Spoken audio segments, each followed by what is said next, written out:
രഥത്തിലിരിക്കുന്ന യേശു. ഉം.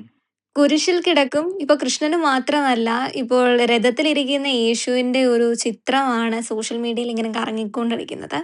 ഈ തമിഴ്നാട്ടിൽ തിരുവള്ളുവർ മാത്രമല്ല, വിഷ്ണു, മുരുകൻ, ഗണപതി, സരസ്വതി തുടങ്ങിയ ഹൈന്ദവ ദൈവങ്ങളെയും ക്രിസ്ത്യാനിയാക്കാൻ ശ്രമിച്ചുകൊണ്ടിരിക്കുകയാണ്. കാരണം ഈ പള്ളികളിലെ ക്ഷേത്ര മാതൃകയിൽ പണിത് കോവിലുകൾ എന്ന് വിളിക്കുക, ക്രിസ്തീയ പുരോഹിതന്മാരെ കാവ്യവസ്ത്രം ധരിപ്പിച്ചുകൊണ്ട് സ്വാമി എന്ന് വിളിക്കുക, ഇതൊക്കെ തമിഴ്നാട്ടിലും ആന്ധ്രയിലുമൊക്കെ അരങ്ങേറുന്ന കലാപരിപാടികളാണ്.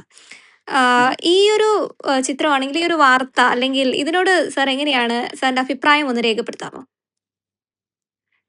അത് തമിഴ്നാട്ടിലും തെലങ്കാനയിലും ആന്ധ്രാപ്രദേശിലും മാത്രമല്ല, ഇന്ത്യ ഒട്ടാകെ നടക്കുന്ന ഒരു കാര്യമാണ്.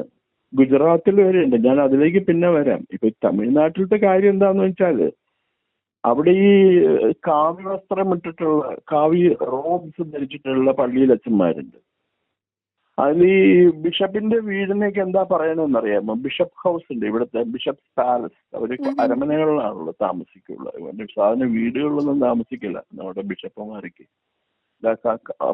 എന്താ പാംബ്ലാനി എന്നൊക്കെ പറഞ്ഞ അയാള് താമസിക്കുന്ന വീടിന്റെ പേര് അരമന എന്നാണ്. അപ്പൊ തമിഴ്നാട്ടില് ഈ ബിഷപ്പുമാരുടെ വീടിന് പറയുന്നത് എന്താണെന്നറിയാം? സ്വാമിയാർ മഠം. സ്വാമിയാർ മഠം. അതേപോലെ വേറൊരു കാര്യമുണ്ട്. ഇപ്പൊ ഈ വിവാഹ പരസ്യങ്ങൾ വരാറില്ലേ പേപ്പറിൽ? ക്ലാസിഫൈഡ് അഡ്വർടൈസ്മെന്റ്, മാട്രിമോണിയൽ പരസ്യങ്ങൾ വരാറുണ്ട്. അപ്പൊ അതിനകത്ത് suitable brides for a Brahmin Christian youth, a Brahmin Christian groom belongs to the Brahmin Christian community. അതായത് ബ്രാഹ്മണനായ ക്രിസ്ത്യൻ യുവാവ് അനുയോജ്യയായ വധുവിനെ തെരഞ്ഞെടുത്തുകൊണ്ടിരിക്കുന്നു. അപ്പൊ അങ്ങനെയൊക്കെയാണ് അവര് മതം മാറ്റണത്. അപ്പൊ അവര് പറയണ ഈ ക്രൈസ്തവർ ആയി കഴിഞ്ഞിട്ടുണ്ടെങ്കിൽ അവർക്ക് ഒരു അന്താരാഷ്ട്ര പരിവേഷം ലഭിക്കും. ഇവിടെ ഈ ബ്രാഹ്മണർ എന്നൊക്കെ പറയുന്ന ശുദ്ധ സംസ്കൃതം പറഞ്ഞ് ഇഡ്ഡലിയും വടയും കഴിച്ച് നടക്കുന്ന ആൾക്കാരാണ്. ഒന്നുമല്ല, നിങ്ങൾ സഭയിൽ ചേരണം. സഭയിൽ ചേർന്ന് കഴിഞ്ഞിട്ടുണ്ടെങ്കിൽ നിങ്ങൾക്ക് ഭയങ്കര പേരൊന്നും മാറ്റണ്ട, ആനന്ദ് എന്നുള്ള പേരിലൂടെ ആനന്ദ് എന്നിട്ട്, പിന്നെ അതിൻ്റെ കൂടെ ആരും അറിയാണ്ട് ആനന്ദ് മത്തായി ജോണോ അപ്പൊ MJ ആനന്ദ് എന്നൊക്കെയുള്ള പേരിലായിരിക്കും ഇവരറിയപ്പെടുക. പള്ളിയിൽ പോകണം, ഗസറ്റിൽ പബ്ലിഷ് ചെയ്യുമൊന്നും വേണ്ടല്ലോ. ഇപ്പൊ പുതിയ നിയമം അനുസരിച്ച് മതം മാറി കഴിഞ്ഞിട്ടുണ്ടെങ്കിൽ ഗൾഫ് മറ്റേ ഈ നമ്മൾ പണ്ട് ഗസറ്റിൽ ഗവൺമെന്റ് ഗസറ്റിൽ പബ്ലിഷ് ചെയ്യണം. അതിൻ്റെ ഒന്നും ആവശ്യമില്ല ഇപ്പൊ. അപ്പൊ അങ്ങനെ മതമാറ്റം നടക്കില്ല. അപ്പൊ ദൈവങ്ങളെയും അപ്പൊ അവര് പറയുന്നത് തിരുവള്ളുവർ ക്രിസ്ത്യാനിയാണ്, പിന്നെ അയ്യപ്പനും ക്രിസ്ത്യാനി. പണ്ട് പറയായിരുന്നു അയ്യപ്പ സ്വാമിയുടെ പേര് അയ്യപ്പ് എന്നാണ് അവര് പറയുന്നത്, അയ്യപ്പ്. അതേപോലെ എന്താ പണ്ടൊരു സുകുമാർ എന്ന് പറയുന്ന ഒരു എഴുത്തുകാരൻ എഴുതിയിട്ടുണ്ട്, വില്യമംഗലം സ്വാമിയാരുണ്ട്. അപ്പൊ അത് ഒരു ക്രിസ്ത്യൻ നാടാറാണ്. വില്യം ഡി മംഗലത്ത് മഠം എന്നുള്ള പേര് ലോപിച്ചാണ് വില്യമംഗലം സ്വാമിയാർന്നാക്കിയെന്നാ പറയുന്നത്. ഇങ്ങനെയുള്ള പല അവകാശവാദങ്ങളുമായിട്ട് കുറെ സുവിശേഷ വേലക്കാർ ഇറങ്ങിയിട്ടുണ്ട്. എല്ലാ സെക്റ്റിലും ഉണ്ട് ക്രിസ്ത്യാനിറ്റിയുടെ. കത്തോലിക്കരുടെ ഇടയിലുണ്ട്, CSA ചർച്ച് ഓഫ് സൗത്ത് ഇന്ത്യയിലുണ്ട്, യാക്കോബൈറ്റ്സിലുണ്ട്, ഓർത്തഡോക്സ് ഭാവ, എല്ലാത്തിലും ഉണ്ട്. എങ്ങനെയെങ്കിലൊക്കെ മതപരിവർത്തനം നടത്തി ജനങ്ങളെ കൂട്ടുക എന്നുള്ളതാണ് എണ്ണത്തിലേക്ക്. അപ്പൊ ഇതേപോലെ തെലങ്കാനയിലൊക്കെ ഈ എന്താ ചെയ്യണമെന്ന് വെച്ചാൽ, ഒരു പണ്ടൊക്കെ ഇൻഡിവിജ്വലായിട്ട് ഒരാളെയൊക്കെയാണ് എന്താ പറയുന്നത്, സ്നാനം ചെയ്യിപ്പിക്കുക, വെള്ളത്തിൽ മുക്കിത്താഴെ പൊക്കി എടുക്കുക.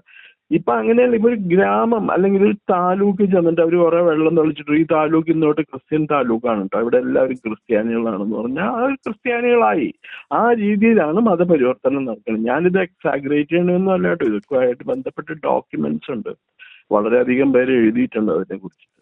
എന്നിട്ട് അവരുടെ ഈ മറ്റേ ഒരു പോപ്പിന്റെ ഓർഡർ ഉണ്ട്, അതായത് plant crosses across the world, across ഏഷ്യയിൽ മൊത്തം കുരിശ് സ്ഥാപിക്കുക എന്ന് പറഞ്ഞാൽ പള്ളി സ്ഥാപിക്കാനാണ് പറയുന്നത്. അപ്പൊ അത് വൻതോതിൽ നടക്കുന്നുണ്ട്. അപ്പൊ നമ്മുടെ ലോനപ്പൻ നമ്പാടുന്നില്ലേ, പഴയ മാർക്സിസ്റ്റ് നേതാവ്, മന്ത്രിയൊക്കെ ആയിരുന്നു, അദ്ദേഹത്തിന്റെ ആത്മകഥ എഴുതിയിട്ടുണ്ട്, സഞ്ചരിക്കുന്ന വിശ്വാസി എന്ന് വന്നിട്ട് പറഞ്ഞു. അപ്പൊ അതിനകത്ത് അദ്ദേഹം എഴുതിയിട്ടുണ്ട്, ഈ ഗുജറാത്തിൽ പോയിരുന്നു അദ്ദേഹം.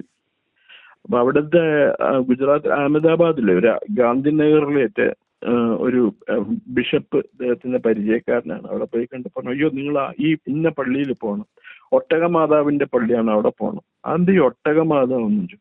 അതങ്ങനെയാണ്, യേശുക്രിസ്തുവിന്റെ അമ്മയല്ലേ കന്യകാമറിയം യേശുക്രിസ്തുവിനെ പ്രസവിച്ചു കഴിഞ്ഞോട്ട് ഒട്ടകത്തിന്റെ പുറത്ത് കയറിയാണ് ഇവിടെ വന്നത്. അങ്ങനെ അത് ഇവിടെ ഒരു പള്ളിയുണ്ടെന്ന്.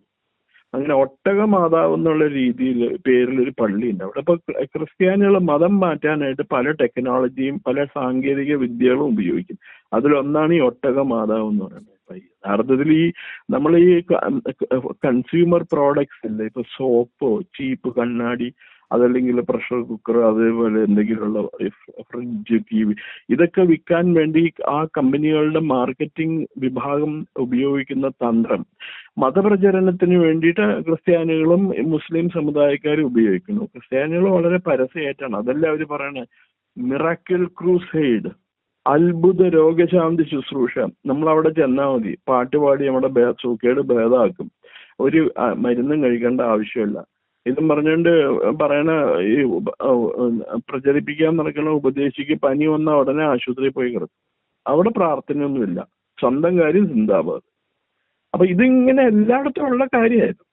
ക്രൈസ്തവരുടെ ജനസംഖ്യയിലൊക്കെ വളരെ വർധനവ് വന്നിട്ടുണ്ട്, വളരെയധികം വർദ്ധിച്ചിട്ടുണ്ട്. പക്ഷെ അവര് എന്താ കുഴപ്പമെന്ന് വെച്ചാൽ ഈ സെൻസസ് എടുക്കുമ്പോഴോ അതിലെ ഗവൺമെന്റ് റെക്കോർഡ്സിലോ മതം ഏതാണ് എന്നുള്ള കോളത്തിന് താഴെ അവർ എഴുതി വെക്കും മതമില്ല എന്ന് പറഞ്ഞ് എഴുതി വെക്കും. ഇത് യഥാർത്ഥത്തിൽ ഇവര് മുസ്ലിംസ് ക്രിസ്ത്യാനികളാണ്, അങ്ങനെ അവരെ എഴുതുള്ളൂ.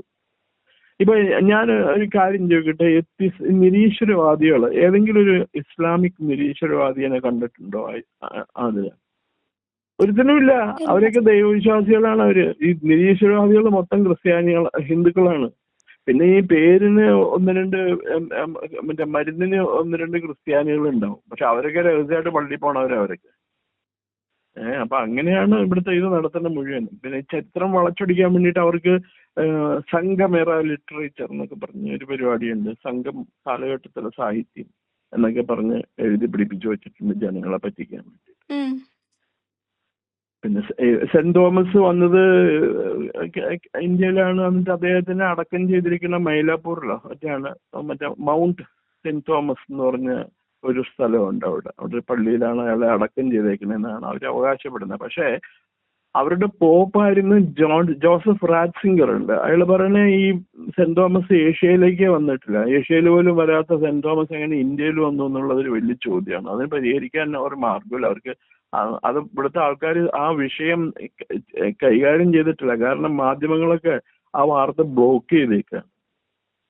ഇഷ്ടംപോലെ പുസ്തകങ്ങൾ പ്രസിദ്ധീകരിച്ചിട്ടുണ്ട് സെന്റ് തോമസ് ഇന്ത്യയിൽ വന്നിട്ടില്ല, ഏഷ്യയിലും വന്നിട്ടില്ല എന്നുള്ളത്. അത് ജനങ്ങളിൽ നിന്ന് മൂടി വെച്ചിരിക്കുകയാണ്. അപ്പൊ ഇവര് പറയണ മുഴുവൻ എന്താണ് ഏറ്റുപറയും.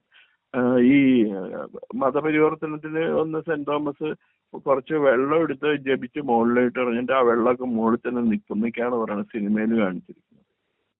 ഇങ്ങനെയൊക്കെ ഉള്ള തട്ടിപ്പ് പരിപാടി കൊണ്ടാണ് അവർ മതപരിവർത്തനം നടത്തുന്നത്. പാവപ്പെട്ട അതല്ലെങ്കിൽ ഇവരെ സംശയിക്കാത്ത ജനങ്ങൾ ഇവര് പറഞ്ഞു കേട്ട് ഇവരുടെ മതത്തിൽ ചെയ്യും. അങ്ങനെ കുറെ പേർക്ക് പറ്റിയിട്ടുണ്ട്.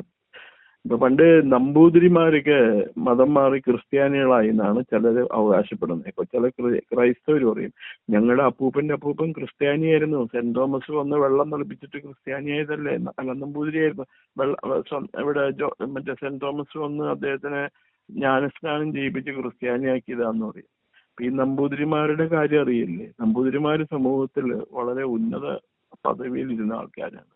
രാജാക്കന്മാര് വരെ നമ്പൂതിരിമാരെ കണ്ടു കഴിഞ്ഞാൽ എഴുന്നേറ്റ് നിന്ന് ആദരിക്കും. അവർക്ക് വലിയ ബഹുമാനമായിരുന്നു. നമ്പൂതിരി എന്ന് പറഞ്ഞാൽ വലിയ സ്കോളേഴ്സ് ആണ്, വേദിക് സ്കോളേഴ്സ് ആണ്. അപ്പൊ അവർക്ക് പൂജ ചെയ്യാനൊക്കെ ആയിട്ടുള്ള അധികാരമുണ്ട്. പിന്നെ ആ ഉപനിഷത്തുകളിലാണെങ്കിലും വേദങ്ങളിലാണെങ്കിലും ഒക്കെ അവർക്ക് വലിയ പാണ്ഡിത്യമുണ്ട്. അപ്പൊ രാജാക്കന്മാര് അവരെ കാണുമ്പോൾ എഴുന്നേറ്റ് നിന്ന് അവരെ ആദരിക്കും. അപ്പൊ അങ്ങനെ സമൂഹം അവർക്ക് നല്ല സ്വത്തും കൊടുക്കും, ഇഷ്ടംപോലെ സ്വത്ത് കൊടുക്കും അവർക്ക്. ഭൂമി ഇപ്പൊ രാജകുടുംബത്തിലൊരു ജനനമോ മരണമോ വിവാഹമോ എന്തെങ്കിലും ഉണ്ടെങ്കിൽ ഉടനെ അവർക്ക് ഇത് സ്വത്ത് ഇഷ്ടംപോലെ ഏക്കർ കണക്കിന് ഭൂമി അല്ലെ ഗ്രാമങ്ങൾ അവർക്ക് പതിച്ചു കൊടുക്കും. അവരുടെ പ്രധാന ജോലി ഈ എന്താണ് വേദ പഠനം, ഉപനിഷത്തുകളുടെ പഠനം. ഇതൊന്നും ഒരിക്കലും തീരാത്ത പഠനങ്ങളാണ്. അത് പഠിച്ച് സമൂഹത്തെ നേർവഴിക്ക് നയിക്കാനായിട്ടുള്ള മാർഗങ്ങൾ മുന്നോട്ട് വയ്ക്കുക എന്നുള്ളതാണ് അവരുടെ പ്രധാന ജോലി. അപ്പൊ അവരെന്തിന് അതെല്ലാം കളഞ്ഞിട്ട് ക്രൈസ്തവ സഭയിൽ ചേരണു എന്ന് ചോദിച്ചതിനൊന്നും ഈ പള്ളിയിലച്ചന്മാർക്ക് ഒരു മറുപടി ഇല്ല. അപ്പൊ അത് കേരളത്തിലത്തെ കാര്യം അങ്ങനെയാണ്. തമിഴ്നാട്ടിലും തെലങ്കാനയിലും ആന്ധ്രാപ്രദേശിലും വൻതോതിലാണ് മതപരിവർത്തനം നടത്തുന്നത്. ഉദാഹരണത്തിന് തമിഴ്നാട്ടിൽ ഈ ആന്ധ്രാപ്രദേശിൽ മുൻ മുഖ്യമന്ത്രി ഉണ്ടല്ലോ ജഗൻമോഹൻ റെഡ്ഡി, അയാളുടെ സഹോദരിയുടെ ഭർത്താവ്, ഷർമിളയുടെ ഭർത്താവ് അനിൽകുമാർ, അയാൾ ഒരു ഇവാഞ്ചലിസ്റ്റ് ആണ്, സുവിശേഷ വേലക്കാരനാണ്. തനി ഗുണ്ടായുസാണ് കയ്യിലുള്ളത്. അയാള് നാട്ടുകാരെയൊക്കെ ഭയപ്പെടുത്തിയൊക്കെ മതപരിവർത്തനം നടത്തിയിട്ടുണ്ട്. അയാൾ പറയുന്ന അയാൾ ബ്രാഹ്മണനായിരുന്നു. ബ്രാഹ്മണനായിരുന്നപ്പോൾ അയാൾക്ക് മനസ്സിനൊരു സന്തോഷവും സമാധാനവും ഉണ്ടായില്ല. ഉടനെ അയാൾ ക്രിസ്ത്യാനിയായി. അതോടുകൂടി അയാളെ യേശു അനുഗ്രഹിച്ചു. ഇങ്ങനെയാണ് പറയുന്നത്. എല്ലാത്തരം തട്ടിപ്പ് വേലയും അവരുടെ കയ്യിലുണ്ട്. ഇപ്പോ ഈ എന്താ ജീസസ് കോൾസ് എന്നൊക്കെ പറഞ്ഞൊരു സംഘടനയുണ്ട്. എന്തെല്ലാം തട്ടിപ്പ് പരിപാടി ഉപയോഗിച്ചിട്ടാണ് അവർ മതപരിവർത്തനം നടത്തുന്നത്. ഇതിനെ കുറിച്ചൊന്നും ആരും എഴുതൂല്ല. കാരണം ദേ പേ മണി ടു ദി ജേണൽ. അത് കാരണം ആരും എഴുതൂല. അതെ സർ, അതെ. തീർച്ചയായും സർ, വളരെയധികം നന്ദി ഈ ഒരു പോസ്റ്റ് അല്ലെങ്കിൽ ഈ ഒരു ചിത്രം അല്ലെങ്കിൽ ആശയം സംബന്ധിച്ച് അഭിപ്രായം രേഖപ്പെടുത്തിയതിന്. Thank you. Okay sir, thank U.